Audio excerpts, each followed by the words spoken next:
Believe it or not, as much as I love fragrances and as long as I have been collecting, this is actually my first Hugo Boss fragrance in my entire collection. The one we're going to be talking about today is Boss the Scent Le Parfum. This one comes in this brown pillar-shaped bottle. Honestly, I think the aesthetic of it is really beautiful. You have this metallic cap that is almost this in-between between bronze and rose gold. Overall, the packaging, the presentation of this one is very nice. The cap does fit snugly in place, so if you do need to pick up your bottle from the cap, you can do that.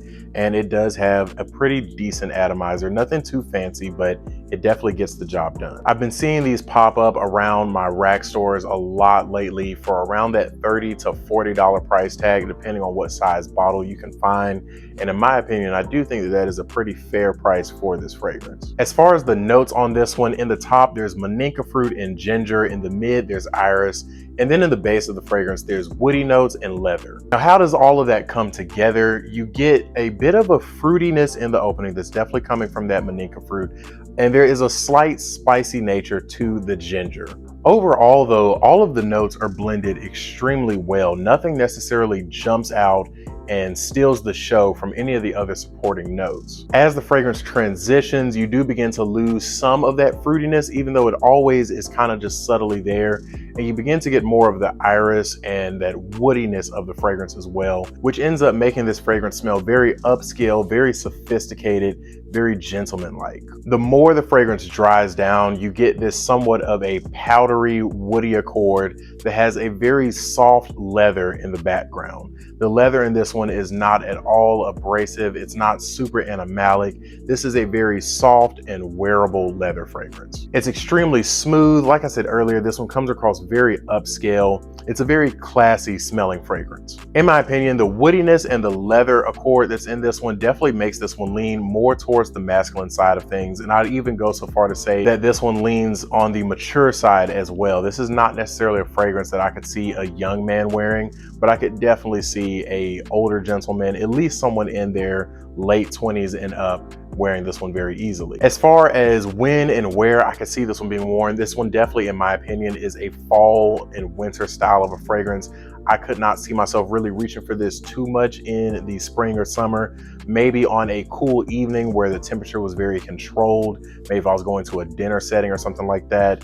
Definitely not one that I would reach for in the high heat. And as far as occasions, in my opinion, this one smells very classy, very upscale.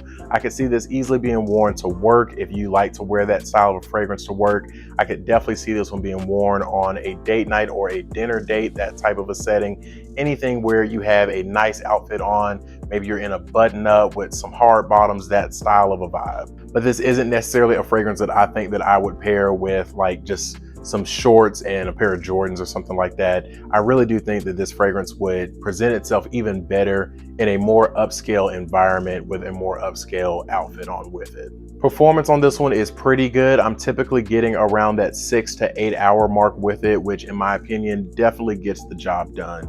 It does project fairly well within the first hour or so of the fragrance, and it does begin to sit a lot closer to the skin once it transitions into that more powdery, woody of a scent. In terms of a compliment factor, I could definitely see this one being a very highly complimented fragrance.